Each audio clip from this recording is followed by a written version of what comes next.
എല്ലാ കൂട്ടുകാർക്കും പുതിയൊരു വീഡിയോയിലേക്ക് സ്വാഗതം. നമ്മൾ ഇന്ന് പറയാൻ പോകുന്നത് നമുക്കറിയാം അടുത്ത മാസം ജൂലൈയിൽ തിരുവനന്തപുരം ജില്ലയിൽ LDC എക്സാം നടക്കുവാണ്. പിന്നെ ഓഗസ്റ്റ് 17-നും 31-നുമായിട്ട് കുറച്ച് ജില്ലകളിലെ എക്സാം, സെപ്റ്റംബർ ഒക്ടോബർ മാസങ്ങളിലും അങ്ങനെ വിവിധ സ്റ്റേജുകളിലായിട്ട് LDCയുടെ എക്സാം അടുത്തുകൊണ്ടിരിക്കുകയാണ് അല്ലേ.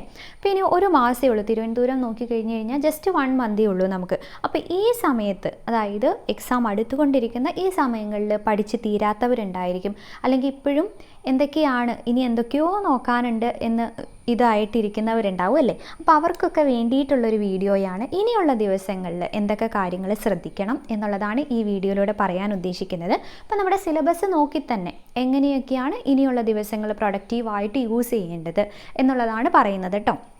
അപ്പം അങ്ങനെയുള്ളവരെല്ലാം ഈ വീഡിയോ കാണാം. ഇപ്പോൾ ഡിഗ്രി ലെവൽ എക്സാംസ് ഒക്കെ എഴുതിയവർ ചിലപ്പോൾ ഉണ്ടാവും അല്ലേ, പ്രിലിംസ്. അപ്പോൾ ചിലർക്ക് പാടായിട്ടുള്ളവരുണ്ടാവും. അപ്പോൾ പാടായിട്ടുള്ളവരൊക്കെ അതൊക്കെ മറന്നിരിക്കുക. നമ്മൾ എന്തായാലും LDC നേടും എന്ന രീതിയിൽ നന്നായിട്ട് പഠിക്കാൻ വേണ്ടി ശ്രദ്ധിക്കുക. അപ്പം നമുക്ക് സിലബസിലേക്ക് പോവാം. ഈ സിലബസ് എല്ലാവരുടെ കയ്യിലും, അതായത് LDC നോക്കുന്ന എല്ലാവരുടെ കയ്യിലും ഉണ്ടാവും അല്ലേ. എല്ലാവരും പ്രിൻ്റ് എടുത്തോ അല്ലെങ്കിൽ ഡൗൺലോഡ് ചെയ്തോ വെച്ചിട്ടുണ്ടാവും. അപ്പോൾ ഇതിൽ ഇപ്പോൾ ചിലപ്പോൾ എന്താണ് നമുക്കറിയാം, ചരിത്രം, ഭൂമിശാസ്ത്രമൊക്കെ പഠിച്ച് തീരാത്തവർ, അല്ലെങ്കിൽ അത് തീർന്നിട്ടില്ല പക്ഷെ അത് വിടാനും പറ്റണില്ല അല്ലേ, അങ്ങനെയുള്ളവരൊക്കെ ഉണ്ടാവും. അപ്പോൾ അങ്ങനത്തെ കാര്യങ്ങളൊക്കെ ക്രോഡീകരിച്ചുകൊണ്ട് ഇനിയുള്ള ദിവസങ്ങളിൽ, ഇപ്പോൾ തിരുവനന്തപുരം ആണെങ്കിലും ഏത് ജില്ലയിലുള്ളവരാണെങ്കിലും ഇനിയുള്ള ദിവസങ്ങളിൽ ശ്രദ്ധിക്കേണ്ട കാര്യങ്ങൾ എന്തൊക്കെയാണ് എന്ന് നമുക്കൊന്ന് നോക്കാം. ആദ്യം തന്നെ നമുക്ക് സിലബസിൽ നോക്കും പറയാം. ഏറ്റവും ഇമ്പോർട്ടൻ്റ് ആയി കൊടുത്തിട്ടുള്ളത് അല്ലേ, ഏതൊക്കെയാണ്? ആനുകാലിക വിഷയങ്ങൾ. എത്ര മാർക്കാണ്? 20 മാർക്ക്. ആനുകാലിക വിഷയങ്ങൾക്ക് 20 മാർക്കുണ്ട്. അപ്പോൾ ഈ 20 മാർക്ക് അല്ലെങ്കിൽ ആനുകാലിക വിഷയങ്ങൾ ഇപ്പോൾ റെഗുലറായിട്ട് പഠിച്ച് വരാത്തവരുണ്ടെങ്കിൽ എന്ത് ചെയ്യുക, ഒന്നെങ്കിൽ മന്ത്ലി നിങ്ങൾ ക്വിസായിട്ടൊക്കെ പല ടെലഗ്രാം ചാനലിലൊക്കെ ഉണ്ടാവും അല്ലേ, അല്ലെങ്കിൽ PSC ബുള്ളറ്റിൻ. ഇപ്പോൾ നമ്മുടെ ചാനലിൽ തന്നെ PSC ബുള്ളറ്റിൻ്റെ ക്ലാസ്സുകളുണ്ട്. അപ്പോൾ PSC ബുള്ളറ്റിൻ കാണുക. ഞാൻ ഡെയിലി പഠിച്ച് വരാത്തവരുടെ കാര്യമാണ് കേട്ടോ പറയുന്നത്. പഠിച്ച് വന്നവരാണെങ്കിൽ നിങ്ങളത് റിവൈസ് ചെയ്യുക. നമുക്ക് എന്താണോ എക്സാം അതിന് തൊട്ട് മുമ്പ് 2 മാസം മുമ്പ് വരെയുള്ള ആനുകാലികമാണ് എപ്പോഴും പഠിക്കേണ്ടത്. ഏറ്റവും പുതിയതും ചോദിക്കാറുണ്ട്. ഇപ്പോൾ ജനുവരി, ഫെബ്രുവരി, മാർച്ചിൽ നടന്ന ആനുകാലിക സംഭവങ്ങൾ ഉൾപ്പെടുത്തിക്കൊണ്ടുള്ള PSC ബുള്ളറ്റിനിൽ വന്ന കുറേ കാര്യങ്ങൾ നമ്മൾ കഴിഞ്ഞ ദിവസം പഠിച്ചല്ലേ.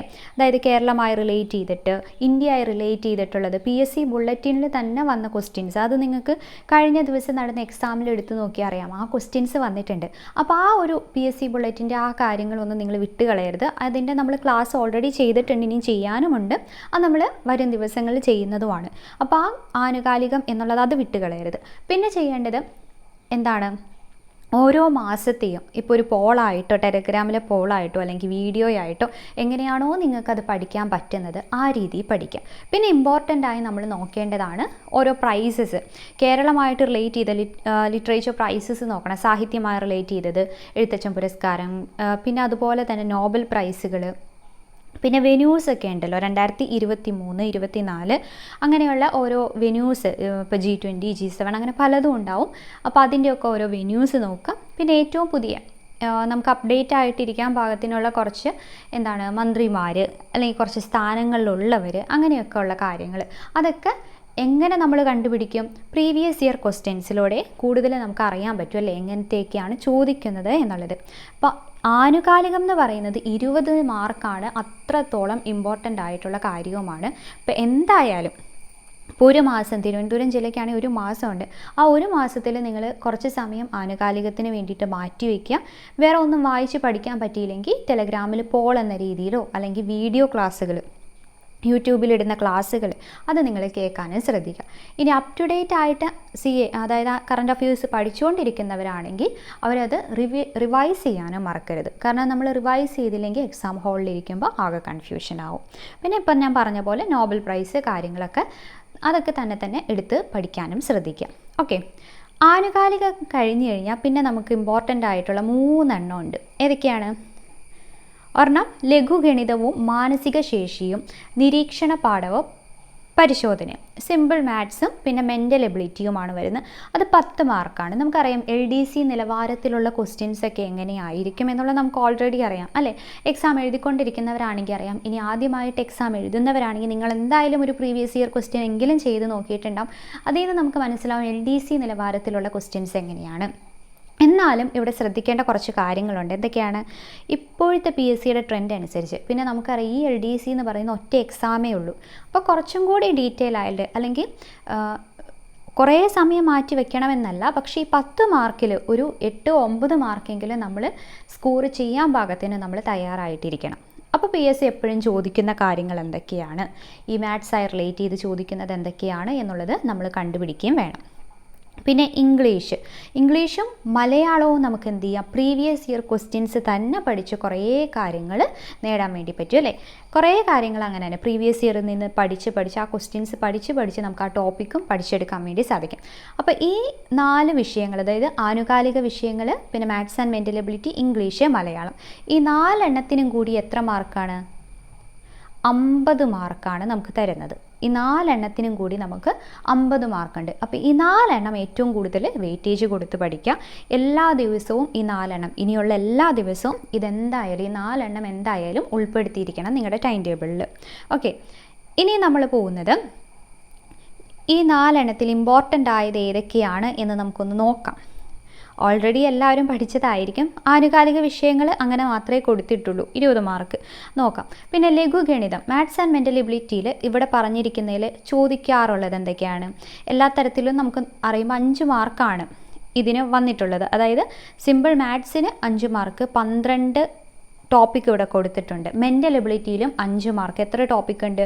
13 ടോപ്പിക് ഉണ്ട്. അപ്പോൾ ഇത്രയും ടോപ്പിക്ക് 25 ടോപ്പിക്കിനും കൂടി നമുക്ക് കിട്ടുന്നത് 10 മാർക്കാണ്. അപ്പോൾ ഇതിൽ ഏതൊക്കെയാണ് നിങ്ങൾക്ക് പഠിച്ചെടുക്കാൻ പറ്റുന്നത്? നമ്പേഴ്സ് ആൻഡ് ബേസിക് ഓപ്പറേഷൻ, ഇപ്പോൾ ബോട്ട് മാസ് വെച്ച് ചെയ്യുന്ന കാര്യങ്ങൾ, പിന്നെ ഫ്രാക്ഷനൊക്കെ വരുമ്പോൾ, മിക്സഡ് ഫ്രാക്ഷൻ വരുമ്പോൾ അഡീഷൻ, അങ്ങനെയുള്ള കാര്യങ്ങളൊക്കെ ഓർത്ത് വയ്ക്കുക. പേഴ്സൻറ്റേജും പ്രോഫിറ്റ് ആൻഡ് ലോസൊക്കെ എല്ലാത്തിലും ഉള്ളതാണല്ലേ. പിന്നെ സിമ്പിൾ ആൻഡ് കോമ്പൗണ്ട് ഇൻട്രസ്റ്റിൽ ചിലപ്പോൾ സിമ്പിളായിട്ട് നമ്മളോട് പറയും അല്ലേ, സിമ്പിൾ ഇൻട്രസ്റ്റ് കണ്ടുപിടിക്കാൻ പറയും. ചിലപ്പം കഴിഞ്ഞ ദിവസത്തെ ഏതിലാണ് നമ്മുടെ ഡിഗ്രി പ്രിലിംസിന് വന്ന പോലത്തെ ക്വസ്റ്റ്യൻ. ഇപ്പോൾ സിമ്പിൾ ഇൻട്രസ്റ്റ് കിട്ടുന്ന ഇൻട്രസ്റ്റും കോമ്പൗണ്ട് ഇൻട്രസ്റ്റിൽ നിന്ന് കിട്ടുന്ന ഇൻട്രസ്റ്റ് സെയിം ആണെങ്കിൽ ആ രീതിയിലുള്ള ക്വസ്റ്റ്യൻസ് പ്രിപ്പയർ ചെയ്ത് പോകണം. Ratio and proportion, time and distance, time and work, average, ഇതൊക്കെ നമുക്ക് പഠിച്ചെടുക്കാവുന്നതേ ഉള്ളൂ. പിന്നെ ഇതിൽ കുറച്ചിതെന്ന് പറഞ്ഞാൽ ടൈം ആൻഡ് വർക്ക്, അത് പക്ഷേ നമ്മളൊന്ന് ശ്രദ്ധിച്ചു കഴിഞ്ഞാൽ നമുക്ക് പഠിച്ചെടുക്കാവുന്നതേ ഉള്ളൂ. പിന്നെ ലോ ഓഫ് എക്സ്പൊണൻസും എന്താണ്, ഇപ്പോൾ എക്സ്പൊണൻസ് ഒന്നും പഠിക്കാത്തവരാണെങ്കിൽ, തുടക്കക്കാരാണെങ്കിൽ അത് വിട്ടു എന്ന് ചോദിച്ചും കുഴപ്പമില്ല കേട്ടോ. അങ്ങനെയൊക്കെ അത് നിങ്ങളുടെ ഏതാണോ നിങ്ങൾക്ക് പറ്റിയ ഏരിയ. അപ്പോൾ ഒട്ടും കയറാം, ഇപ്പം എന്താണിത്, വ്യാപ്തം, വിസ്തീർണം, ചുറ്റളവ്, അതൊന്നും തലയ്ക്ക് കയറാത്തവരാണെങ്കിൽ തൽക്കാലം അത് വിടുക. ബാക്കിയുള്ള എല്ലാം 25-ൽ ഒരു 23 ടോപ്പിക്ക് നിങ്ങൾ നന്നായി പഠിച്ചിട്ടുണ്ടാവണം. പിന്നെ AP അഥവാ ഏതാണ്, പ്രോഗ്രഷൻ, അരിത്തമാറ്റിക് പ്രോഗ്രഷൻ, അതും എന്തായാലും നോക്കിയിട്ട് ഞാൻ പോകാനായിട്ട്. പിന്നെ ഉള്ളത് മെൻ്റൽ എബിലിറ്റി ഓൾറെഡി എന്താ പറയുക, അത്ര വലിയ പ്രശ്നമുള്ളതല്ല. പിന്നെ ശ്രദ്ധിക്കേണ്ട കാര്യങ്ങൾ, നമ്മളെ ചിലപ്പോൾ കുഴയ്ക്കുന്ന രീതിയിലുള്ള ക്വസ്റ്റ്യൻസൊക്കെ ഉണ്ടാവും. കഴിഞ്ഞ ദിവസം നടന്ന പോലത്തെ അല്ലേ ഫാമിലി റിലേഷൻ്റെ ക്വസ്റ്റ്യനൊക്കെ ഉണ്ടാവില്ലേ, അപ്പോൾ അങ്ങനത്തെ ക്വസ്റ്റ്യനൊക്കെ ഉണ്ടാവാനുള്ള ചാൻസ് ഉണ്ട്. അപ്പോൾ അതൊക്കെ ശ്രദ്ധിച്ച് വേണം ചെയ്യാനായിട്ട്, ടൈം മാനേജ് ചെയ്ത് വേണം ചെയ്യാനുമായിട്ട്. പിന്നെ sense of direction, family relation, coding, time and angles, ക്ലോക്കിൻ്റെ കാര്യം എന്തായാലും നോക്കിയിട്ട് പോകണം. അതിൻ്റെ റിഫ്ലക്ഷൻ നോക്കണം. ഡേറ്റ് ആൻഡ് കലണ്ടർ, അതും ഇമ്പോർട്ടൻ്റ് ആണ്. ഓക്കെ, അപ്പോൾ ഇങ്ങനത്തെ കാര്യങ്ങളൊക്കെ പ്രധാനമായിട്ട് നിങ്ങൾ എന്തായാലും നോക്കിയിട്ട് പോവാം. ഇതാണ് മാത്സിൽ നമുക്ക് പഠിക്കാനുള്ളത്. പിന്നെ ഇംഗ്ലീഷിലും സെയിം തന്നെയാണ്. അതായത് ഗ്രാമറിൽ നിന്ന് 5 മാർക്ക്, 15 ടോപ്പിക്കുണ്ട്. വൊക്കാബുലറിയിൽ 5 മാർക്കുണ്ട്, അത് 12 ടോപ്പിക്ക്. അപ്പോൾ ഇത്രയും കാര്യങ്ങൾ ഈ ദിവസം ഓരോ ദിവസവും എന്തൊക്കെയാണ് എന്നുള്ളത് ഇംഗ്ലീഷും മലയാളവും എങ്ങനെ പഠിക്കണം, പ്രീവിയസ് ഇയർ ക്വസ്റ്റ്യനിൽ നിന്ന് നിങ്ങൾ പഠിച്ചാൽ മതി. ഇപ്പോൾ ക്വസ്റ്റ്യൻ ടാഗ് ചോദിക്കുന്നത്, പിന്നെ ആർട്ടിക്കിൾ അല്ലേ, prepositions, direct indirect speech, active passive, അതൊക്കെ നമുക്ക്, പിന്നെ ഡിഗ്രീസ് ഓഫ് കമ്പാരിസൺ, അങ്ങനെയുള്ള എല്ലാ കാര്യങ്ങളും നമുക്ക് പ്രീവിയസ് ഇയർ ക്വസ്റ്റ്യൻസ് വർക്കൗട്ട് ചെയ്യുമ്പോൾ പഠിക്കാൻ പറ്റും. വൊക്കാബുലറിയും സെയിം തന്നെ, പ്രീവിയസ് ഇയർ ക്വസ്റ്റ്യൻസിൽ നിന്ന് നിങ്ങൾ പഠിക്കുക. പിന്നെ SCRT ഒക്കെ നോക്കിയിട്ടുള്ളവരാണെങ്കിൽ അതൊന്ന് റിവൈസ് ചെയ്യുക. നിങ്ങൾ നോക്കി വെച്ച കാര്യങ്ങളൊക്കെ ഒന്ന് റിവൈസ് ചെയ്യാൻ മറക്കരുത്. ഓക്കെ, ഫ്രേസൽ വെർബ്സ്, പിന്നെ വൺ വേർഡ്, ഇഡിയംസ്, അതൊക്കെ നോക്കിയിട്ട് പോവുക. അപ്പം അങ്ങനെ ഇപ്പം ഈ 4 കാര്യങ്ങൾ കൊണ്ട് നമുക്ക് എത്ര മാർക്കാണ്? 50 മാർക്ക് നമ്മുടെ കയ്യിലുണ്ട്. ഇനി ഏതൊക്കെയാണ് നമ്മൾ നോക്കേണ്ടതെന്ന് പറഞ്ഞു കഴിഞ്ഞാൽ, ഡെയിലി ഒരു പ്രീവിയസ് ഇയർ ക്വസ്റ്റ്യൻ, അത് PSCയുടെ തന്നെ എന്ത് ചെയ്യണം, PYQ, അതായത് പ്രീവിയസ് ഇയർ ക്വസ്റ്റ്യൻ ഡെയിലി ചെയ്ത് നോക്കണം. ഇനിയുള്ള 30 ദിവസമാണെങ്കിൽ 30 ദിവസം നിങ്ങൾ മിനിമം 30 ക്വസ്റ്റ്യൻ പേപ്പർ ചെയ്ത് നോക്കുക. അത് നമ്മൾ എങ്ങനെയാണോ എക്സാം എഴുതുന്നത്, ഇപ്പോൾ നിങ്ങൾക്ക് ടൈം കുറച്ച് മതി, അല്ലെങ്കിൽ 1 മണിക്കൂർ വെച്ചിട്ടായാലും നിങ്ങൾ ചെയ്ത് നോക്കുക. ഓക്കെ, അപ്പോൾ അങ്ങനെ ദിവസവും ഒരു ക്വസ്റ്റ്യൻ പേപ്പർ ചെയ്ത് നോക്കുക. ആ ക്വസ്റ്റ്യൻ പേപ്പറിൽ നിന്ന് നിങ്ങൾ പഠിക്കാത്ത ഏതെങ്കിലും ടോപ്പിക് ഉണ്ടെങ്കിൽ, ചെറിയ ടോപ്പിക് ആണെങ്കിൽ അത് അനലൈസ് ചെയ്യുക. ഇനി വലിയ ടോപ്പിക്കാണെങ്കിൽ പഠിച്ചെടുക്കാൻ പറ്റുന്നവരാണെങ്കിൽ പഠിച്ചെടുക്കുക, അല്ലെങ്കിൽ ആ വലിയ ടോപ്പിക് ഒന്ന് മാറ്റി നിർത്തി അടുത്ത ക്വസ്റ്റ്യൻ പേപ്പർ ചെയ്ത് നോക്കുക. അങ്ങനെ ഒരു 5 ദിവസം കഴിയുമ്പോൾ തന്നെ നിങ്ങൾക്ക് മനസ്സിലാവും ഏതൊക്കെയാണ് ഈ 5 ക്വസ്റ്റ്യൻ പേപ്പറിൽ ഏറ്റവും പുതിയത് ചെയ്ത് നോക്കണം കേട്ടോ, ചെയ്ത് നോക്കുമ്പോൾ. അപ്പോൾ ഈ 5 ദിവസം കൊണ്ട് തന്നെ 5 ക്വസ്റ്റ്യൻ പേപ്പറിലെ ഇമ്പോർട്ടൻ്റ് ആയിട്ട് റിപ്പീറ്റ് ചെയ്ത് വന്നിരിക്കുന്ന ടോപ്പിക്ക് നമുക്ക് കാണാൻ സാധിക്കും. അപ്പോൾ അങ്ങനെയുള്ള ടോപ്പിക്കിന് വെയിറ്റേജ് കൊടുത്ത് ആ ദിവസം തന്നെ ആ ടോപ്പിക്ക് കംപ്ലീറ്റ് ചെയ്യുക. ഇപ്പോൾ ഒരു പ്രീവിയസ് ഇയർ ക്വസ്റ്റ്യൻ ചെയ്യുമ്പോൾ നമുക്കൊരു 50 മാർക്കാണ് കിട്ടുന്നെങ്കിൽ ബാക്കി 50 ടോപ്പിക്ക് ചിലപ്പോൾ നമ്മൾ പഠിക്കേണ്ടി വരും അല്ലേ. അപ്പോൾ അത് എങ്ങനെയാണ് ഒരു 5 ദിവസത്തിനുള്ളിൽ ഓരോന്നും ക്രോഡീകരിച്ച് പഠിക്കാൻ വേണ്ടി ശ്രദ്ധിക്കണം. ഇനി പിന്നെ നമ്മൾ 50 മാർക്കിൻ്റെ കാര്യം പറഞ്ഞു, പ്രീവിയസ് ഇയർ ക്വസ്റ്റ്യൻ്റെ കാര്യവും പറഞ്ഞു. ഇനി നമ്മൾ നോക്കാൻ പോകുന്നത് ഇവിടെ ബാക്കിയുള്ള ഏതൊക്കെയാണ് സിലബസിൽ പിന്നെ പറഞ്ഞിരിക്കുന്ന ഇന്ത്യൻ ഭരണഘടനയുടെ കാര്യം പറയുന്നുണ്ട്. നമുക്ക് നോക്കാം, ഓരോന്നിലേക്ക് നോക്കാം. ഇന്ത്യൻ ഭരണഘടന ആദ്യം നോക്കാം. ഇന്ത്യൻ ഭരണഘടന ഇത്രയുമാണ് നമുക്ക് പഠിക്കാനുള്ളത്. അതിൽ ഭരണഘടനാ നിർമ്മാണ സമിതി, ആമുഖം, പൗരത്വം, മൗലിക അവകാശങ്ങൾ, പിന്നെ നിർദ്ദേശക തത്വങ്ങൾ, അങ്ങനെയുള്ള കാര്യങ്ങൾ. ഈ ഭരണഘടനയിലെ ഈ കാര്യങ്ങൾ നിങ്ങൾക്ക് പഠിച്ചെടുക്കാൻ സാധിക്കുന്നതാണെങ്കിൽ ഈ 30 ദിവസം ഭരണഘടനയ്ക്ക് വേണ്ടി കുറച്ച് സമയം മാറ്റിവെച്ച് അതിനുള്ളത് പഠിക്കുക. കാരണം ഇത് ചേഞ്ച് ചെയ്യുന്നില്ല, നമുക്ക് പഠിച്ചു കഴിഞ്ഞാൽ എന്തായാലും നമ്മൾ പഠിച്ചതായിരിക്കും അല്ലേ. ഇപ്പോൾ ആമുഖം ഏതിലാണ് വരുന്നത്, പിന്നെ കടമെടുത്ത കാര്യങ്ങൾ, മൗലികാവകാശമായി റിലേറ്റ് ചെയ്ത കാര്യങ്ങൾ, പിന്നെ ഈ ഭേദഗതികൾ 42, 44 എപ്പോഴും ചോദിക്കുന്നതാണ്, അങ്ങനെയുള്ള കാര്യങ്ങൾ. പിന്നെന്താ ഭരണഘടനാ സ്ഥാപനങ്ങൾ, അവരുടെ ചുമതലകൾ. അപ്പോൾ ഈ ഭരണഘടന പഠിക്കുമ്പോൾ ഒരു പ്രീവിയസ് ഇയർ ക്വസ്റ്റ്യൻ ചെയ്യുന്നതിനോടൊപ്പം തന്നെ നിങ്ങൾ പഠിക്കുന്ന ടോപ്പിക്കിൻ്റെ കൂടെ അനലൈസ് ചെയ്യുക. ഇതിപ്പോൾ സ്റ്റേറ്റ്മെൻറ്റ് രീതിയിൽ ഈ ടോപ്പിക്കിൽ നിന്ന് ക്വസ്റ്റ്യൻ വന്നാൽ എങ്ങനെയായിരിക്കും എന്ന രീതിയിൽ നിങ്ങൾ അനലൈസ് ചെയ്ത് വേണം പഠിക്കാനായിട്ട്. അപ്പോൾ ഭരണഘടന നമുക്ക് തരുന്നത് 5 മാർക്കാണ്. ഭരണഘടന 5 മാർക്ക്. പിന്നെ കേരളം ഭരണവും ഭരണ സംവിധാനവും. കേരളം ഭരണവും ഭരണ സംവിധാനവും 5 മാർക്കാണ്. ഇതിൽ നമുക്ക് പഠിക്കാൻ പറ്റുന്ന ഒരു കാര്യമാണ് കമ്മീഷനുകൾ.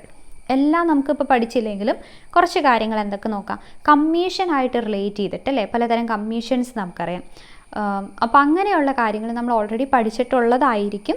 അപ്പോൾ പഠിക്കാത്തവരാണെങ്കിൽ കമ്മീഷൻസ് എന്തായാലും പഠിച്ചിട്ട് പോകാൻ വേണ്ടി ശ്രദ്ധിക്കുക. പിന്നെ അതുപോലെ തന്നെയാണ് തണ്ണീർത്തട സംരക്ഷണം. ഇപ്പോൾ ഒരുവിധം എല്ലാത്തിലും ചോദിക്കുന്നതാണ് ഈ തണ്ണീർത്തട സംരക്ഷണത്തെ പറ്റി, പിന്നെ ഗ്രാമീണ തൊഴിൽ പദ്ധതികളെ പറ്റി, പിന്നെ സ്ത്രീകൾ അല്ലെങ്കിൽ കുട്ടികളുടെയൊക്കെ സംരക്ഷണത്തെ പറ്റിയിട്ടുള്ള കാര്യങ്ങൾ, പിന്നെ സംസ്ഥാന സിവിൽ സർവീസ്, ഭരണഘടനാ സ്ഥാപനങ്ങൾ. ഇത് പഠിക്കാൻ പറ്റുന്ന പോലെ നിങ്ങൾ ഇതും എന്ത് ചെയ്യുക, പഠിക്കുക. അപ്പം നമ്മൾ എന്തൊക്കെ കഴിഞ്ഞു, ഇനിയിപ്പം ഭരണഘടന നോക്കി, കേരളം ഭരണവും ഭരണ സംവിധാനങ്ങളും അതിലൊരു ഫുൾ നമുക്ക് കവർ ചെയ്യാൻ പറ്റില്ലെങ്കിലും കവർ ചെയ്യാൻ പറ്റുന്ന രീതിയിലുള്ളത് നിങ്ങൾ പഠിച്ചെടുക്കാം. പിന്നെ നമുക്ക് സിമ്പിളായിട്ട് എൻ്റെ ഒരു രീതിയിൽ പറയുന്നതാണ്, എല്ലാവർക്കും ഒരേപോലെ ആവണമെന്നില്ല. എന്ത് ചെയ്യുക, കമ്പ്യൂട്ടർ പഠിച്ചെടുക്കാം. കമ്പ്യൂട്ടറിന് 3 മാർക്കാണുള്ളത്. പക്ഷേ കുറച്ച് പ്രീവിയസ് ഇയർ ക്വസ്റ്റ്യൻസ് നിങ്ങൾ വർക്കൗട്ട് ചെയ്യുമ്പോൾ തന്നെ ഒരുവിധം കാര്യങ്ങൾ കമ്പ്യൂട്ടറായി റിലേറ്റ് ചെയ്തിട്ടുള്ള കാര്യങ്ങൾ നിങ്ങൾക്ക് പഠിച്ചെടുക്കാൻ സാധിക്കും. അതിൻ്റെ കൂടെ എന്തൊക്കെയാണ്, ഇൻപുട്ട് ഡിവൈസ് ഏതാണ്, ഔട്ട്പുട്ട് ഏതാണ്, മെമ്മറി ഏതാണ്, അതൊക്കെ നമുക്ക് അറിയാവുന്ന കാര്യങ്ങളാണ് അല്ലേ. പിന്നെ ഈ നെറ്റ്വർക്ക് ഡിവൈസ്, ഇത് ഫുള്ളും, അതായത് സ്വിച്ച്, ഹബ്ബ്, റൂട്ടർ, അത് തമ്മിലുള്ള ഡിഫറൻസ് നന്നായി മനസ്സിലാക്കി ഈ നെറ്റ്വർക്ക് ഡിവൈസ് നന്നായിട്ട് പഠിക്കണം.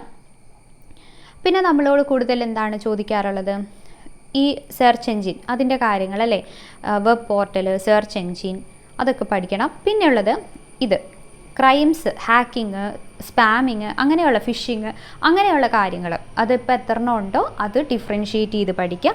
IT ആക്ടിൻ്റെ കാര്യങ്ങൾ നിങ്ങൾ പഠിച്ചിരിക്കുക. ഓക്കെ. പിന്നെ സുപ്രധാന നിയമങ്ങളിൽ നമുക്ക് എന്ത് ചെയ്യാം, കമ്മീഷൻസ്, ഇപ്പോൾ റൈറ്റ് ടു ഇൻഫോർമേഷൻ ആക്ട് കണ്ടോ, കോൺസ്റ്റിറ്റ്യൂഷൻ ഓഫ് ഇൻഫോർമേഷൻ കമ്മീഷനെ പറ്റി പഠിക്കാം. എക്സംഷൻ ഇതിൽ പഠിക്കണം, എക്സംഷൻ്റെ കാര്യവും ചോദിക്കാറുണ്ട്. പിന്നെ കൺസ്യൂമേഴ്സിൻ്റെ പ്രൊട്ടക്ഷൻ ഓഫ് കൺസ്യൂമേഴ്സ് അത് പഠിക്കാം. പിന്നെ ഇതിൽ SC ST അതായത് വൾണറബിൾ സെക്ഷൻസിൻ്റെ പ്രൊട്ടക്ഷൻ അതായി റിലേറ്റ് ചെയ്തിട്ടുള്ള SC/ST അങ്ങനെയുള്ള കാര്യങ്ങളുണ്ട്. അപ്പോൾ ഈ കമ്മീഷൻ പഠിക്കുമ്പോൾ ഞാൻ ആദ്യമേ പറഞ്ഞിരുന്നു ഏതൊക്കെയാണ്. ഇപ്പോൾ ഇൻഫോർമേഷൻ കമ്മീഷൻ, മൈനോറിറ്റി കമ്മീഷൻ, ഇനി NHRCയും SHRC ഒക്കെ എപ്പോഴും ചോദിക്കുന്നതാണ് അല്ലേ, നാഷണൽ ഹ്യൂമൻ റൈറ്റ്സ് കമ്മീഷൻ. അങ്ങനെയുള്ള കമ്മീഷനെ പഠിക്കുക. പിന്നെ POCSO 2012 protection of children from sexual offence, POCSO ആക്ടിനെ പറ്റിയിട്ടും നിങ്ങൾ പഠിക്കാം. മിനിമം ഇത്തരം കാര്യങ്ങളെങ്കിലും ഇതിൽ നിന്നും പഠിച്ചു പോവുക. ഓക്കെ, അപ്പോൾ നമ്മൾ പിന്നെ പഠിച്ചത് ഏതാണ്? സുപ്രധാന നിയമങ്ങൾ. കമ്പ്യൂട്ടർ പഠിച്ചു, സുപ്രധാന നിയമങ്ങളും പഠിച്ചു. അപ്പോൾ ആദ്യം 50 ആയിരുന്നു, ഇപ്പോൾ എത്ര മാർക്കായി നോക്കിയേ? ഇന്ത്യൻ ഭരണഘടന 5, പിന്നെ എന്താണ്, കേരളം ഭരണവും ഭരണ സംവിധാനങ്ങളും അതും 5 വരുന്നുണ്ട്. പിന്നെ സുപ്രധാന നിയമങ്ങൾ 5 വരുന്നുണ്ട്. പിന്നെ ഒരു 3 കമ്പ്യൂട്ടറിൻ്റെ 3. അപ്പോൾ 50. ഇതിൻ്റെ കൂടെ നമുക്ക് എത്ര കിട്ടി? പിന്നെ ഒരു കാര്യമുണ്ട്, ധനതത്വശാസ്ത്രവും കൂടിയുണ്ട്, എക്കണോമിക്സ് ഉണ്ട് കേട്ടോ. എക്കണോമിക്സ് എത്ര മാർക്കാണ്? 5 മാർക്കിന് ഇത്രയും കാര്യങ്ങളാണ് കൊടുത്തിട്ടുള്ളത് എക്കണോമിക്സ്. അത് 5 ഇയർ പ്ലാൻസ് കറക്റ്റായിട്ട് പഠിക്കണം. പിന്നെ നീതി ആയോഗിൻ്റെ ഇപ്പോഴത്തെ ആളുകൾ ഈ തന്നിരിക്കുന്ന കാര്യങ്ങൾ നിങ്ങൾ നന്നായി പഠിക്കാൻ പറ്റുവാണെങ്കിൽ അതും ഏറ്റവും നല്ലതാണ്. ധനകാര്യ സ്ഥാപനങ്ങൾ, കാർഷിക വിളകൾ, ധാതുക്കൾ, ഹരിത വിപ്ലവം ഇപ്പോൾ അറിയാലോ, ഇമ്പോർട്ടൻ്റ് ആയിട്ടുള്ള ഒരു സംഗതിയാണ്. അതുകൊണ്ട് അതും നന്നായി പഠിക്കാം. അപ്പോൾ നമുക്കൊന്ന് കൂട്ടി നോക്കാം. ആദ്യം 50 മാർക്ക് നമ്മൾ പറഞ്ഞാണ്. ഇനി ഇതിൻ്റെ കൂടെ ഏതൊക്കെയാണ്? ധനതത്വശാസ്ത്രം 5 മാർക്ക്, ഭരണഘടന 5 മാർക്ക്, കേരളം ഭരണവും ഭരണ സംവിധാനങ്ങളും 5 മാർക്ക്, പിന്നെ സുപ്രധാന നിയമങ്ങൾ 5 മാർക്ക്. അപ്പോൾ എത്രയായി? 20. കമ്പ്യൂട്ടറും കൂടി 23 മാർക്കും കൂടിയായി. അപ്പോൾ ആദ്യം നമ്മൾ പറഞ്ഞ 50 മാർക്കും പിന്നെ 23 മാർക്കും കൂടി 73 മാർക്കിനുള്ളത് നമ്മളിപ്പോൾ പഠിച്ചു കഴിഞ്ഞു. ഇനി നമുക്ക് പഠിക്കാൻ പറ്റുന്നതിൽ ചരിത്രവും ഭൂമിശാസ്ത്രവും. ഇപ്പോൾ ചരിത്രത്തിൽ തന്നെ നമുക്ക് കേരള ചരിത്രം, ഇന്ത്യ ചരിത്രം, ലോക ചരിത്രം. ഇതിൽ ലോക ചരിത്രം പഠിച്ചെടുക്കാൻ പറ്റുവാണെങ്കിൽ, ലോക ചരിത്രത്തിൽ എപ്പോഴും ചോദിക്കുന്ന കാര്യങ്ങൾ ഏതൊക്കെയാണ്? അമേരിക്കൻ സ്വാതന്ത്ര്യ സമരം അല്ലേ. ഇപ്പോൾ ഒരു മാച്ച് ദ ഫോളോയിങ് വരുവാണെങ്കിൽ, ഇപ്പോൾ ഫ്രഞ്ച് വിപ്ലവവുമായി റിലേറ്റ് ചെയ്തത്, റഷ്യൻ വിപ്ലവവുമായി റിലേറ്റ് ചെയ്തത്, അല്ലെങ്കിൽ ലാറ്റിൻ അമേരിക്കൻ വിപ്ലവവുമായി റിലേറ്റ് ചെയ്തത്, അങ്ങനെ മാച്ച് ദ ഫോളോയിങ് വരാറുണ്ട്. പിന്നെയോ ഐക്യരാഷ്ട്ര സംഘടനയായി റിലേറ്റ് ചെയ്തിട്ടുള്ള കാര്യങ്ങൾ. അപ്പോൾ ഈ ലോകം എന്നുള്ളതിൽ നിന്ന് അമേരിക്കൻ സ്വാതന്ത്ര്യ സമരവും അതൊക്കെ പഠിച്ചെടുക്കാൻ പറ്റുന്നവരാണെങ്കിൽ അതെന്തായാലും പഠിച്ചെടുക്കാൻ പറ്റുന്നവരെന്നല്ല, ഇതെന്തായാലും പഠിക്കാൻ നന്നായിരിക്കും. ലോകത്തിൽ നിന്ന് ഇത്രയും കാര്യങ്ങളാണുള്ളത്. ഇതിൽ നിന്നൊരു മാച്ച് ദ ഫോളോയിങ് കിട്ടിയാൽ നമ്മൾ ചെയ്ത് കഴിഞ്ഞാൽ നമുക്ക് 1 മാർക്ക് കിട്ടും അല്ലേ. ഇപ്പോൾ എന്താണ് ഓരോന്നും അമേരിക്കൻ വിപ്ലവവുമായി റിലേറ്റ് ചെയ്തത് ആര്, അല്ലെങ്കിൽ അതിൻ്റെ വർഷം ഒന്ന് മാച്ച് ചെയ്യാൻ ചോദിച്ചു കഴിഞ്ഞാൽ റഷ്യൻ വിപ്ലവം 1917, അങ്ങനെ വർഷമായാലും നമുക്ക് എന്ത് ചെയ്യാം, മാച്ച് ചെയ്യാൻ വേണ്ടി ചോദിക്കാം. അപ്പോൾ ആ രീതിയിൽ പഠിച്ചെടുക്കണം. പിന്നെ ഹിസ്റ്ററിയിൽ കേരളത്തിൽ ആദ്യം യൂറോപ്യന്മാരുടെ വരവ്, വാസ്കോ ഡ ഗാമ, അങ്ങനെയുള്ള കാര്യങ്ങളൊക്കെ ഉണ്ട്. അത് കൂടാതെ എപ്പോഴും ചോദിക്കുന്നതാണ് നമ്മുടെ മാർത്താണ്ഡവർമ്മയെ പറ്റി അല്ലേ. പ്രീവിയസ് ഇയർ ക്വസ്റ്റ്യൻസ് നോക്കുന്നവർക്കറിയാം, മാർത്താണ്ഡവർമ്മ, ഗൗരി പാർവതി ബായ്, ഗൗരി ലക്ഷ്മി ബായ്. അപ്പോൾ ഇതും മാർത്താണ്ഡവർമ്മ മുതൽ ശ്രീ ചിത്തിര തിരുനാൾ വരെയുള്ളത് പഠിച്ചെടുക്കാൻ പറ്റുന്നവർക്ക് അത് പഠിച്ചെടുക്കുക. പിന്നെ നമുക്ക് നവോത്ഥാന നായകന്മാർ, ഇപ്പോൾ ശ്രീനാരായണ ഗുരു, വൈകുണ്ഠസ്വാമികൾ, ചട്ടമ്പി സ്വാമി അല്ലേ, അങ്ങനെയുള്ളവരുടെ കാര്യങ്ങളും നിങ്ങൾ എന്ത് ചെയ്യുക, പഠിച്ചെടുക്കുക. പിന്നെ ദേശീയ പ്രസ്ഥാനങ്ങൾ, കുറേ സമരങ്ങൾ നടന്നത്, അങ്ങനെയുള്ളതൊക്കെ കുറേ കാര്യങ്ങളുണ്ട് ഇതിൻ്റെ ഉള്ളിൽ തന്നെ. അതുകൊണ്ടാണ് ഞാനിത് ഏറ്റവും അവസാനം പറഞ്ഞത്. 5 മാർക്കാണെങ്കിലും നമുക്ക് കുറേ കാര്യങ്ങൾ പഠിക്കാനുണ്ട്. ഇതെന്തായാലും നിങ്ങൾ നോക്കുക. പിന്നെ ഇന്ത്യയിലേക്ക് വരുമ്പോൾ 1857 ഒന്നാം സ്വാതന്ത്ര്യ സമരം എന്തായാലും നോക്കിയിരിക്കണം. അതിൽ കലാപം എവിടെ നടന്നു, ആ സ്ഥലവും കലാപ നേതാക്കളും എന്തായാലും നോക്കിയിരിക്കണം. അതും മാച്ച് ദ ഫോളോയിങ് രീതിയിൽ ചോദിക്കുക, അല്ലെങ്കിൽ സ്റ്റേറ്റ്മെൻറ്റ് രീതിയിലൊക്കെ ചോദിച്ചു കഴിഞ്ഞാൽ നമുക്ക് ഏതെങ്കിലും ഒരു സ്റ്റേറ്റ്മെൻറ്റ് തെറ്റാന്ന് മനസ്സിലായാൽ തന്നെ, അല്ലെങ്കിൽ ശരിയാണെന്ന് മനസ്സിലായാൽ ചിലപ്പോൾ നമുക്ക് 1 മാർക്ക് അതിൽ നിന്ന് കിട്ടും അല്ലേ. അപ്പോൾ ആ രീതിയിൽ അത് നോക്കുക. പിന്നെ INCയുടെ ഇമ്പോർട്ടൻ്റ് ആയിട്ടുള്ള, ഇന്ത്യൻ നാഷണൽ കോൺഗ്രസിൻ്റെ ഇമ്പോർട്ടൻ്റ് ആയിട്ടുള്ള ക്വസ്റ്റ്യൻസ്, അത് പ്രീവിയസ് നിങ്ങൾക്ക് അനലൈസ് ചെയ്യുമ്പോൾ അതും മനസ്സിലാവും, അതും പഠിക്കണം. പിന്നെ ഇവിടെയും വരുന്നുണ്ട് എന്ത്, ഗാന്ധിയെ റിലേറ്റ് ചെയ്തിട്ടുള്ള കാര്യങ്ങൾ വരുന്നുണ്ട്. പിന്നെ വർത്തമാന പത്രങ്ങൾ വരുന്നുണ്ട് അല്ലേ. പിന്നെ എന്താണ്, ഇന്ത്യയുമായി റിലേറ്റ് ചെയ്തിട്ടുള്ള ദേശീയ പ്രസ്ഥാനങ്ങൾ, ദേശീയ സമരങ്ങൾ, അതിപ്പോൾ നമ്മൾ എന്താണ് ഗാന്ധിയായി റിലേറ്റ് ചെയ്യുമ്പോൾ ഇപ്പോൾ ചമ്പാരൻ ഖേദ സത്യാഗ്രഹം, അഹമ്മദാബാദ് മിൽ സമരം, അങ്ങനെയുള്ള കാര്യങ്ങൾ, വാഗൺ ട്രാജഡിയും മലബാർ കലാപം, അങ്ങനെയുള്ള എപ്പോഴും ചോദിക്കുന്ന അല്ലെങ്കിൽ നമുക്ക് കേട്ട് പരിചയമുള്ള കാര്യങ്ങൾ ശരിക്കും പഠിക്കാൻ വേണ്ടി നോക്കുക. ഓക്കെ, അപ്പോൾ അങ്ങനെ നമ്മൾ ഹിസ്റ്ററി കഴിഞ്ഞ് ഇനി ജോഗ്രഫിയിലേക്ക് കടക്കുമ്പോൾ ഇതിൽ ഫിസിക്കൽ, അതായത് ഭൂമിശാസ്ത്രത്തിൻ്റെ അടിസ്ഥാന തത്വങ്ങൾ ചോദിക്കേണ്ടത്. ഈ അടിസ്ഥാന തത്വങ്ങളിൽ ഗ്ലോബൽ വാർമിംഗ്, ആഗോള താപനത്തെ പറ്റി പഠിക്കുന്നവർ പഠിക്കുക. പിന്നെ മാപ്പുകളെ പറ്റിയിട്ട് അല്ലെങ്കിൽ അടയാളങ്ങൾ, വിദൂര സംവേദനം, അത് പഠിക്കാൻ പറ്റുന്നവർ അത് പഠിക്കുക കേട്ടോ. മാപ്പായി റിലേറ്റ് ചെയ്ത് പിന്നെ എങ്ങനെയൊക്കെയാണ് അടയാളങ്ങൾ എങ്ങനെയൊക്കെയാണ് എന്നുള്ളതും പഠിച്ചെടുക്കുക. ഇന്ത്യയിലേക്ക് വരുമ്പോൾ ഇമ്പോർട്ടൻ്റ് ആയിട്ടും ഹിമാലയത്തിൻ്റെ ഇത്, അതായത് ഉത്തരപർവ്വത മേഖല, ഉത്തര മഹാസമതലം, അങ്ങനെയുള്ള കാര്യങ്ങളൊക്കെ ഉണ്ടല്ലോ. ഉപദ്വീപീയ പീഠഭൂമി, തീരസമതലം, ദ്വീപുകൾ, മരുഭൂമി, അങ്ങനെയുള്ളത് അതാണ് ഇവിടെ കൊടുത്തിരിക്കുന്നത് കണ്ടോ. ഉത്തര മഹാസമതലം, ഉത്തരപർവ്വത മേഖല, അതായത് ഹിമാലയവുമായി റിലേറ്റ് ചെയ്ത ക്വസ്റ്റ്യൻസ് അങ്ങനെയൊക്കെയുള്ളത് ഇതിൽ ചോദിക്കും. പിന്നെ ഇവിടെ നമുക്ക് പിന്നെ പഠിക്കാനുള്ളതാണ് കൃഷി, ധാതുക്കളും വ്യവസായവും, അതെവിടെയാണ്, എങ്ങനെയാണ്. പിന്നെ ഊർജ്ജ സ്രോതസ്സുകൾ, അതൊക്കെ ഇമ്പോർട്ടൻ്റ് ആയിട്ട് പഠിക്കണം. കേരളത്തിലേക്ക് വരുമ്പോൾ നദികൾ നോക്കുക, നദികൾ, കാലാവസ്ഥ, പിന്നെ വന്യജീവി സങ്കേതങ്ങൾ അല്ലേ, national park, wild life sanctuary, അത് ഇപ്പോൾ ഇന്ത്യയിലായാലും കേരളത്തിലായാലും അതൊക്കെ എവിടെയൊക്കെയാണ്, പുതിയത് ഏതെങ്കിലും ഉണ്ടോ, അതെങ്ങനെയാണ്, എവിടെയാണ് എന്നുള്ള കാര്യങ്ങൾ നോക്കണം. പിന്നെ കൃഷിയും ഗവേഷണ സ്ഥാപനങ്ങളും ധാതുക്കളും വ്യവസായം, അതൊക്കെ നോക്കി വയ്ക്കുക. പിന്നെ നമുക്ക് എപ്പോഴും ചോദിക്കാറുള്ളതാണ് ഇത് നാഷണൽ വാട്ടർ വേ അല്ലേ. അപ്പോൾ നാഷണൽ വാട്ടർ വേയുടെ കാര്യങ്ങളും ഇത് പഠിക്കുമ്പോൾ കൂടെ പഠിക്കുക. അങ്ങനെ ജോഗ്രഫി ഇത്രയും കാര്യങ്ങളെങ്കിലും മിനിമം പഠിക്കുക. ഇതിൻ്റെ കൂടെ പ്രീവിയസിൽ നിന്ന് അനലൈസ് ചെയ്തിട്ടുള്ള കാര്യങ്ങൾ പഠിച്ചെടുക്കണം. ഇനി നമുക്ക് നോക്കാനുള്ളത് സയൻസിലോട്ടാണ്. സയൻസിൽ ബയോളജി എപ്പോഴും ചോദിക്കുന്ന കുറച്ച് കാര്യങ്ങൾ നമുക്കിതിൽ നിന്ന് തന്നെ പഠിച്ചെടുക്കാം. അതായത് വൈറ്റമിൻസായി റിലേറ്റ് ചെയ്തിട്ടുള്ള കാര്യങ്ങൾ അല്ലേ. കുറച്ച് വൈറ്റമിൻസേ ഉള്ളൂ, അതിൻ്റെ പേരുകൾ പഠിക്കുക, അതിൻ്റെ അപര്യാപ്തത മൂലമുണ്ടാകുന്ന രോഗങ്ങൾ പഠിച്ചെടുക്കുക, അതെന്തായാലും നോക്കണം. പിന്നെ സാംക്രമിക രോഗങ്ങളും രോഗകാരികളും അതും ഇമ്പോർട്ടൻ്റ് ആണ്, അത് നോക്കണം.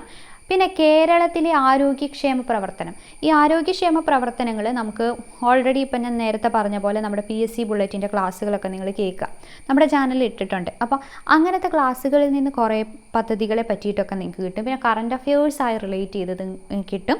അപ്പോൾ അങ്ങനെയുള്ള നമുക്ക് ഇതിൽ നിന്ന് മനസ്സിലാക്കും. പിന്നെ ജീവിതശൈലീ രോഗങ്ങളെ പറ്റിയിട്ടും പഠിക്കാൻ വേണ്ടിയിട്ട് ശ്രദ്ധിക്കും. ഇത്രയെങ്കിലും മിനിമം പഠിക്കണം. പിന്നെ ഇത് കൂടാതെ സമയമുള്ളവർ എന്ത് ചെയ്യുക, ഈ ഫസ്റ്റ് ടോപ്പിക്ക് മനുഷ്യ ശരീരത്തെക്കുറിച്ചുള്ള പൊതു അറിവ് എന്നുള്ളത് ഡീറ്റെയിൽ ആയിട്ട് നമുക്ക് പഠിക്കാനുണ്ട്. അപ്പോൾ ടൈമുള്ളവർ അങ്ങനെയൊക്കെ ഉള്ളത് പഠിച്ചെടുക്കാം. പിന്നെ ഭൗതിക ശാസ്ത്രത്തിലേക്ക്, ഫിസിക്സിലേക്ക് പോകുമ്പോൾ എന്താണ് ദ്രവ്യം, ഓരോ കാര്യങ്ങൾ. പിന്നെ ഏറ്റവും ഇമ്പോർട്ടൻ്റ് ആയിട്ട് ഇവിടെ ഈ ന്യൂട്ടൻ്റെ ചലന നിയമങ്ങളുണ്ടല്ലോ, അത് പഠിച്ചെടുക്കണം. ന്യൂട്ടൻ്റെ ചലന നിയമങ്ങൾ എക്സാമ്പിൾ വെച്ചിട്ട് പഠിച്ചെടുക്കുകയാണെങ്കിൽ ഏറ്റവും നല്ലതായിരിക്കും കേട്ടോ. എക്സാമ്പിൾ വെച്ച് പഠിച്ചെടുക്കാം. പിന്നെ ഫിസിക്സായി റിലേറ്റ് ചെയ്തിട്ട് ഇപ്പോൾ ഡിഗ്രിയൊക്കെ കഴിഞ്ഞവർക്കാണെങ്കിൽ അവർക്ക് കുറച്ചുകൂടി ഈസി ആയിരിക്കില്ല. അപ്പോൾ അങ്ങനെയുള്ളവർ അവർക്ക് ഈസി ആയിട്ടുള്ള മേഖലകൾ ഏതാണ് ഇതിൽ നിന്ന് എന്ന് നോക്കിയിട്ട് അങ്ങനെയുള്ളത് പഠിച്ചെടുക്കാവുന്നതാണ്. പിന്നെ ഇപ്പോൾ പ്രകാശമായാലും ശബ്ദമായാലും ബലമായാലും എല്ലാത്തിൽ നിന്നും ക്വസ്റ്റ്യൻസ് വരാറുണ്ട്. ഓരോ മേഖലയിൽ നിന്നും ഓരോന്നിനും ക്വസ്റ്റ്യൻസ് വരുന്നതാണ്. അപ്പോൾ ഈ ന്യൂട്ടൻ്റെ ലോ, പിന്നെ അത് കണ്ടോ, ആർക്കിമിഡീസ് തത്വം, പാസ്കൽ നിയമം, അങ്ങനെയുള്ള കാര്യങ്ങൾ പഠിച്ചെടുക്കാൻ പറ്റുന്നത് പഠിച്ചെടുക്കുക. താപം, പ്രവൃത്തി, ഊർജ്ജത്തെ പറ്റി, പിന്നെ ഉത്തോലകങ്ങൾ കേട്ടോ, ഉത്തോലകങ്ങൾ നിങ്ങൾ പഠിച്ചെടുക്കണേ.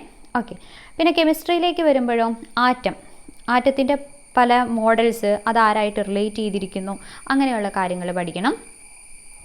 പിന്നെ മിശ്രിതത്തെ പറ്റി, ലായനീനെയൊക്കെ പറ്റി, ഇതൊക്കെ നമുക്ക് വേണമെങ്കിൽ എന്ത് ചെയ്യാം, നേരെ SCERTയുടെ ചാപ്റ്റേഴ്സ് മാത്രം, SCERT ചാപ്റ്റേഴ്സ് കൂടുതലായിട്ട് ഇമ്പോർട്ടൻസ് കൊടുത്ത് പഠിച്ചെടുക്കാൻ പറ്റുവാണെങ്കിൽ രസതന്ത്രം അങ്ങനെ പഠിച്ചെടുക്കുക കേട്ടോ. നമ്മൾ ഓൾറെഡി SCERT കുറേ ക്ലാസ്സുകൾ ചെയ്തിട്ടുണ്ട് ഇപ്പോൾ കെമിസ്ട്രി ആയിട്ട് റിലേറ്റ് ചെയ്തിട്ടുള്ള. അപ്പോൾ അത് നിങ്ങൾ കണ്ട് അങ്ങനെ പഠിക്കാൻ പറ്റുന്നവർ അങ്ങനെ പഠിച്ചെടുക്കുക.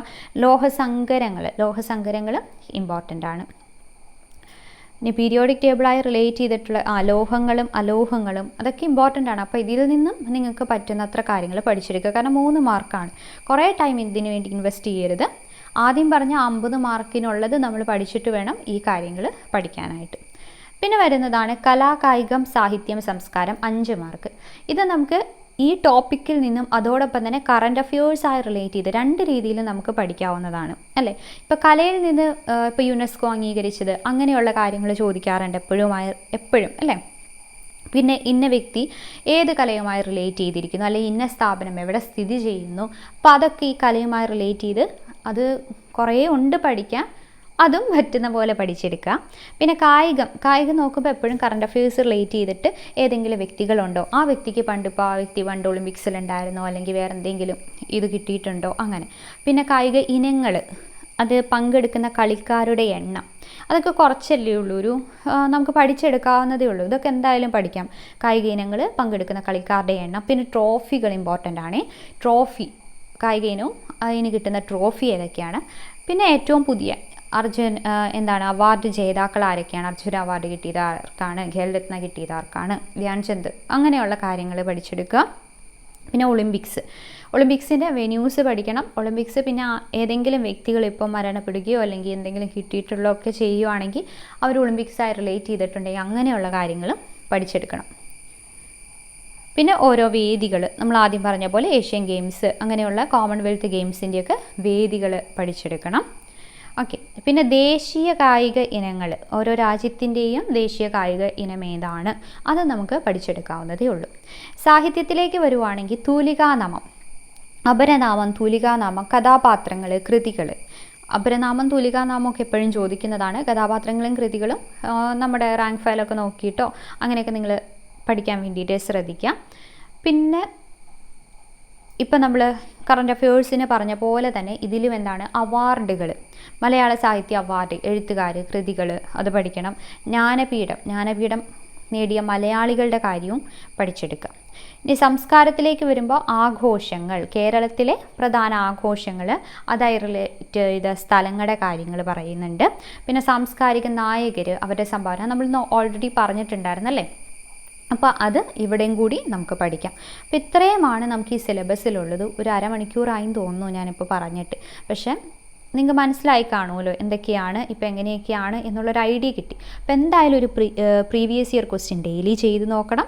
പിന്നെ ആദ്യം പറഞ്ഞ ഈ റെഡിൽ നമ്മൾ പറഞ്ഞ 50 മാർക്കിനുള്ള കാര്യങ്ങൾ, അതായത് current affairs, maths, English, Malayalam, ഈ 4 ടോപ്പിക്കും ഡെയിലി സമയം കണ്ടെത്തി പഠിക്കുക. അതിൻ്റെ കൂടെ ബ്ലൂവിൽ നമ്മൾ ടിക്ക് ചെയ്തിരിക്കുന്നത്, അതായത് ഇക്കണോമിക്സ്, കോൺസ്റ്റിറ്റ്യൂഷൻ, പിന്നെ കേരളം, ഭരണവും ഭരണ സംവിധാനവും, കമ്പ്യൂട്ടറും, സുപ്രധാന നിയമങ്ങളും, ഈ 5 ടോപ്പിക്കിൽ നിന്നും ഉള്ള കാര്യങ്ങൾ മാക്സിമം പഠിച്ചെടുക്കുക. അതിൽ ഭരണഘടനയൊക്കെ പഠിച്ചെടുക്കാൻ പറ്റുന്നവരാണെങ്കിൽ ഏറ്റവും നല്ലതാണ് കേട്ടോ.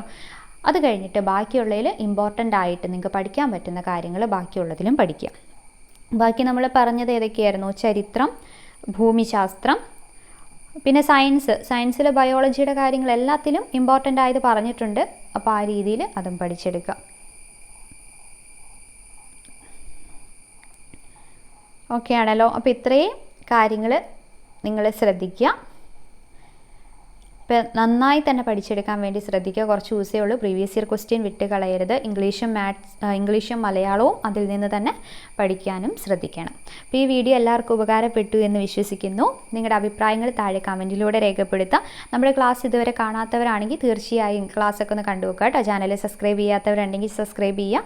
പ്ലേലിസ്റ്റ് എല്ലാത്തിനും ക്രിയേറ്റ് ചെയ്തിട്ടുണ്ട്. അപ്പോൾ ഈ കഴിഞ്ഞ ദിവസം അപ്ലോഡ് ചെയ്തിരിക്കുന്ന PSC ബുള്ളറ്റിൻ്റെ ക്ലാസ്സുകളൊക്കെ നിങ്ങൾ കാണുക കേട്ടോ. അതിൽ നിന്ന് എന്തായാലും നമുക്ക് ക്വസ്റ്റ്യൻസ് പ്രതീക്ഷിക്കാം. അപ്പോൾ വരും ദിവസങ്ങളിൽ പുതിയ ക്ലാസ്സുകൾ ഉണ്ടാവും. പിന്നെ അതുമാത്രമല്ല, നമ്മൾ ടെലഗ്രാമിൽ LDCക്ക് വേണ്ടിയിട്ടുള്ള ദിവസവും ടൈം ടേബിൾ പ്രൊവൈഡ് ചെയ്യുന്നുണ്ടായിരുന്നു. അത് കംപ്ലീറ്റ് ആയി. ഇപ്പം ടൈം ടേബിൾ അനുസരിച്ച് പഠിച്ചവർക്ക് ഒന്നും കൂടി ഇതാക്കാൻ വേണ്ടി നമ്മൾ ഇമ്പോർട്ടൻ്റ് ആയ ഹോട്ട് ടോപ്പിക്സ് എന്ത് ചെയ്യുന്നുണ്ട്, ഓരോ ദിവസവും ഇനി പ്രൊവൈഡ് ചെയ്യുന്നുണ്ട്. അപ്പോൾ ആ ദിവസം ആ ടോപ്പിക്ക് പഠിക്കുക. അതായി റിലേറ്റ് ചെയ്തിട്ട് നമ്മൾ ക്വസ്റ്റ്യൻസ് എക്സാം എന്ന രീതിയിൽ യൂട്യൂബിൽ ക്ലാസ് ഉണ്ടാവും. അപ്പോൾ അതും കൂടി അറ്റൻഡ് ചെയ്യാൻ വേണ്ടി ശ്രദ്ധിക്കുക. താങ്ക്